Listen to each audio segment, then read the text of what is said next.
Nous sommes le 29 septembre 1903 dans la ville de Van Meter, située dans le comté de Dallas, en Iowa. Il est environ 1h du matin lorsqu'un homme d'affaires du nom de Griffiths est brusquement réveillé par une lumière intense traversant la fenêtre de sa chambre. Assez surpris par cette lumière étrange, l'homme s'approche de la fenêtre pour essayer de voir d'où elle provient. Mais impossible de distinguer quoi que ce soit, donc il décide de sortir dans la rue. À ce moment-là, il aperçoit sur le toit du bâtiment d'en face comme une sorte de projecteur que quelqu'un ferait fonctionner. Il interpelle cette personne, lui demandant ce qu'elle fait là, mais l'individu ne lui répond pas. Et là, soudain Griffiths le voit sauter sur le toit d'à côté avant de disparaître complètement. Après cet étrange incident, l'homme assez perturbé en parle à son entourage et se rend compte qu'il n'était pas le seul à avoir vu la lumière ce soir-là. Nous sommes le lendemain le 30 septembre dans la même région à Van Meter. Il est très tard. Un médecin, un certain docteur Alcott, est en train de dormir lorsqu'il est réveillé lui aussi par une lumière vive illuminant sa chambre. Persuadé que des personnes mal intentionnées veulent entrer chez lui, très énervé, il décide de sortir muni d'un revolver, prêt à en découdre avec ces derniers. Lorsqu'il se retrouve à l'extérieur, il se rend compte que la lumière provient en fait du toit d'en face et qu'entre-temps celle-ci est devenue moins intense, et du coup, il peut voir ce qui se cache derrière. Et ce n'est visiblement pas un projecteur que quelqu'un fait fonctionner, c'est autre chose. L'homme reste sans voix lorsque sur ce toit, il aperçoit une grande silhouette humanoïde de 2 à 3 mètres de haut, avec d'immenses ailes ressemblant à celles d'une chauve-souris. Et c'est de cette créature qu'émanait la lumière. Complètement terrifié, le docteur Alcott se met à tirer sur la créature jusqu'à vider complètement son chargeur. Mais étrangement, celle-ci reste immobile et le regarde fixement.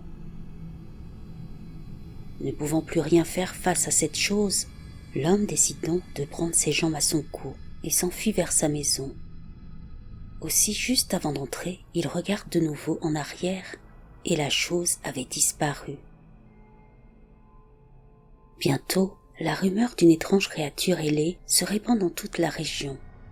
Mais Clarence Dunn, le directeur d'une banque de la ville, pense que cette histoire n'est autre qu'un coup monté par une bande de voleurs pour tenter d'attirer les gens hors de chez eux. Le 1er octobre, l'homme décide de rester toute la nuit dans sa banque. Il s'enferme donc là-bas avec un fusil de chasse. Soudain, vers minuit passé, il entend un bruit étrange venant de l'extérieur, comme si quelqu'un était essoufflé.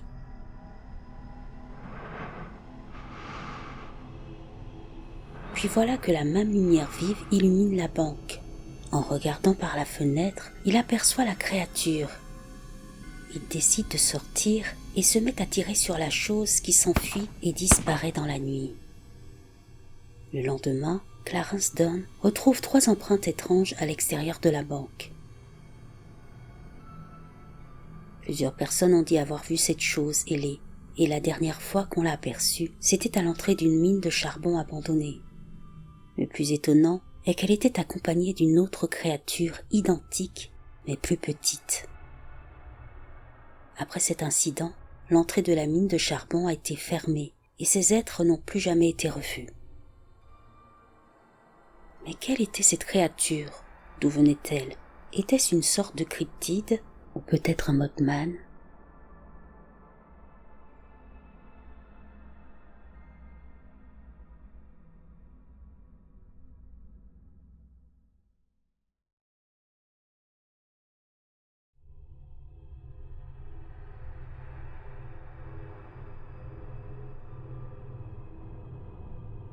En 1885, dans la petite ville agricole de Seneca dans l'Illinois, Patrick et Matilda Roney, un couple âgé qui vivait dans leur ferme, sont décédés dans des conditions étranges.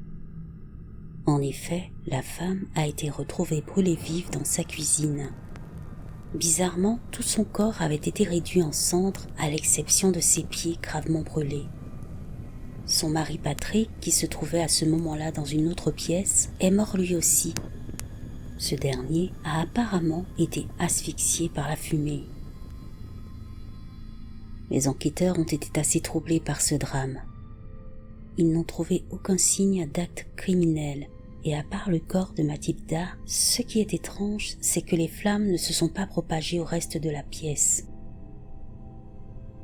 L'enquête officielle menée par la police et le docteur Clandena a révélé que Mathilda Rooney était probablement décédée des suites d'une combustion spontanée du corps humain.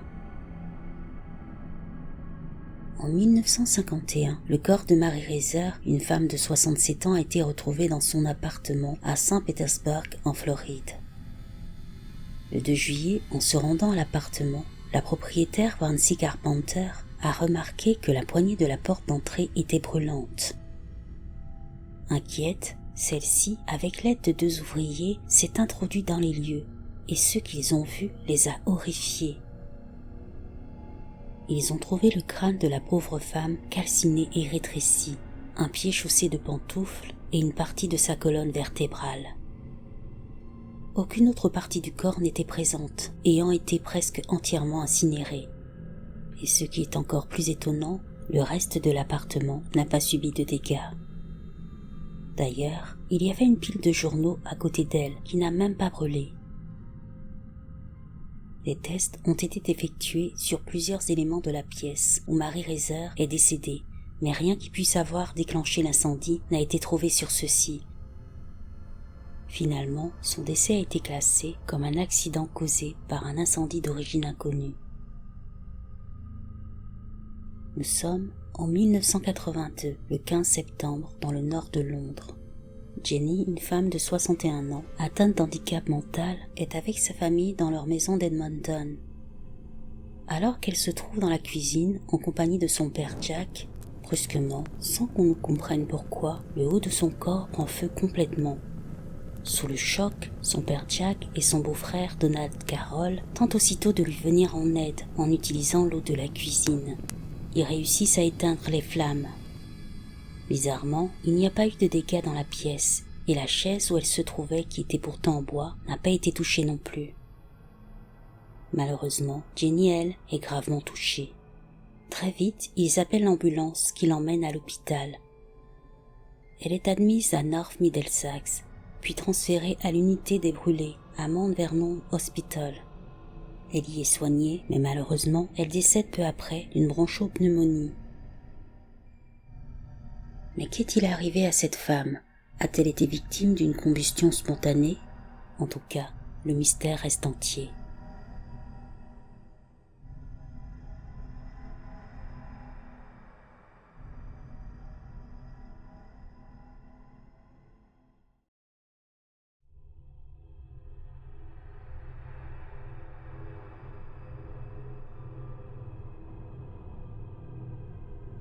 Nous sommes le 11 mai 1950 à McInville dans l'Oregon aux États-Unis. La nuit est en train de tomber. Paul et Evelyn Trent, un couple de fermiers, se trouvent dans leur cour arrière lorsqu'ils entendent un grand bruit. En regardant vers le ciel, ils aperçoivent un objet volant. Ce qui est bizarre, c'est qu'il ressemble étrangement à une soucoupe volante. D'après leur témoignage, l'objet se déplaçait à une vitesse faible et avait l'air d'avoir un corps central et 2 grands disques de chaque côté. Il y avait aussi une sorte de lumière émanant de lui et une rangée de ceux qui semblaient être des fenêtres sur le côté. Paul et Evelyn Trent, complètement abasourdis, sont restés là durant quelques minutes à l'observer. Puis afin d'avoir une preuve de ce qui se passait, ont décidé d'aller chercher un appareil photo à l'intérieur, sont ressortis et ont réussi à prendre quelques clichés avant que la chose ne disparaisse complètement.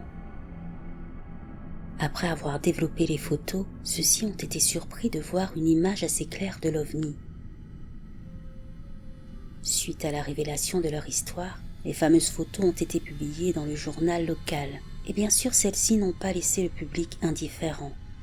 Il y avait 2 camps, ceux qui étaient persuadés que c'était un vaisseau spatial, et les autres, les sceptiques, pas convaincus du tout, soutenant que les photos étaient truquées. Seulement, après une analyse poussée des données, beaucoup d'experts sont arrivés à la conclusion que l'observation d'OVNI n'était pas un canular. De plus, le couple a toujours été décrit comme étant des gens honnêtes, qui n'ont jamais tenté de tirer profit des photos. Durant des années, les ufologues ont cherché à comprendre ce qu'était cet objet. Il y a eu de nombreuses théories à ce sujet. Certains pensaient que c'était un météore, d'autres un engin militaire secret qui était testé à l'époque. Mais l'hypothèse la plus répandue est que l'objet était d'origine extraterrestre. Evelyn Trent est décédée en 1997 et son mari l'année d'après. Il faut savoir que le couple a tenu le même discours jusqu'à leur mort, à savoir que leur rencontre avec l'OVNI ainsi que les clichés qu'ils ont pris de ce dernier étaient authentiques.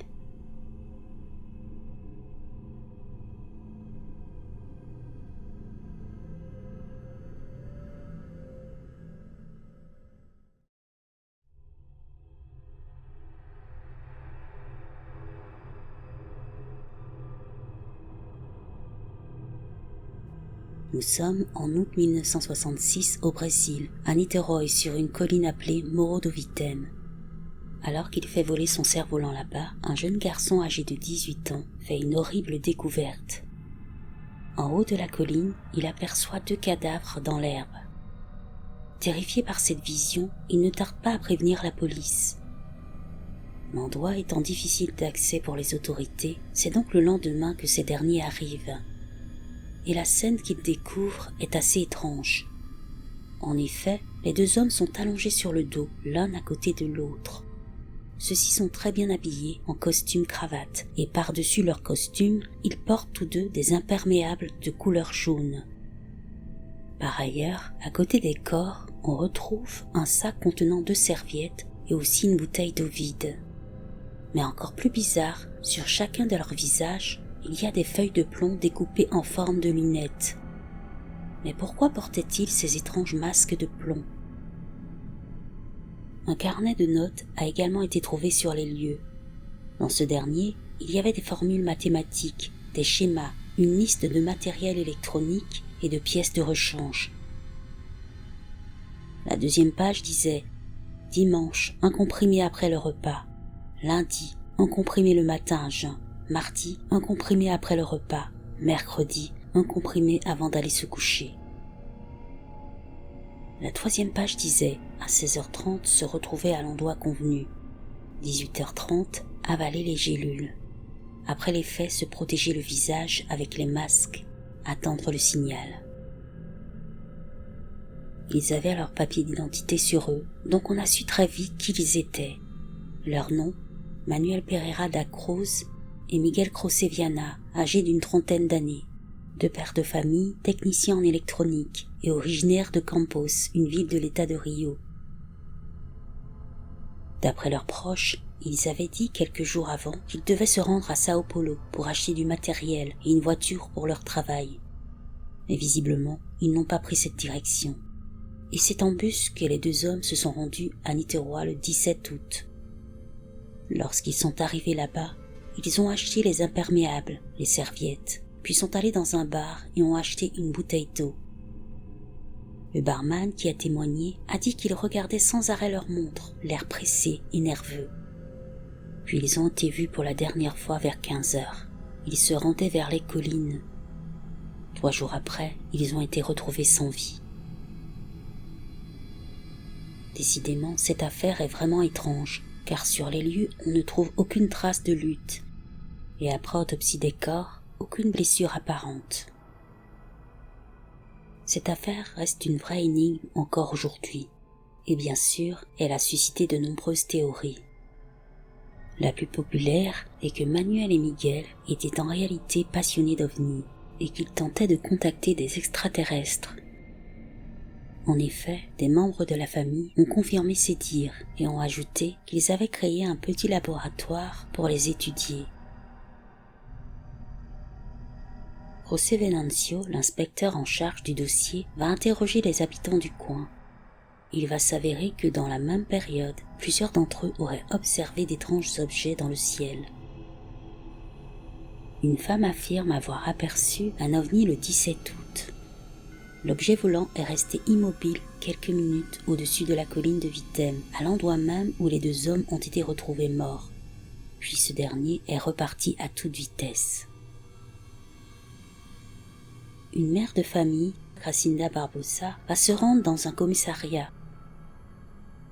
Elle dit avoir vu un ovni le 17 août elle aussi.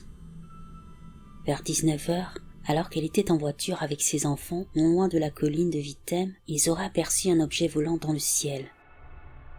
Il était ovale de couleur orange, avec une bande fluorescente sur les bords.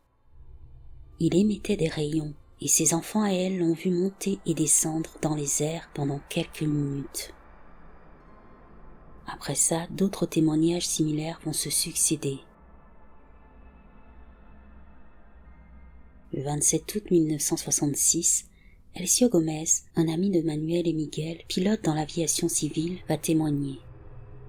Il révélera à la police qu'il est membre d'une sorte de secte appelée les spiritualistes scientifiques et que les deux hommes en faisaient partie eux aussi.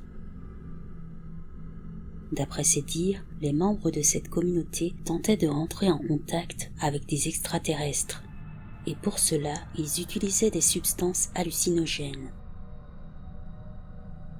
2 mois avant la mort de Viana et Cruz, Gomez déclare que le 13 juin 1966, ces derniers l'auraient invité sur la plage d'Atafona, située à une trentaine de kilomètres de Campos.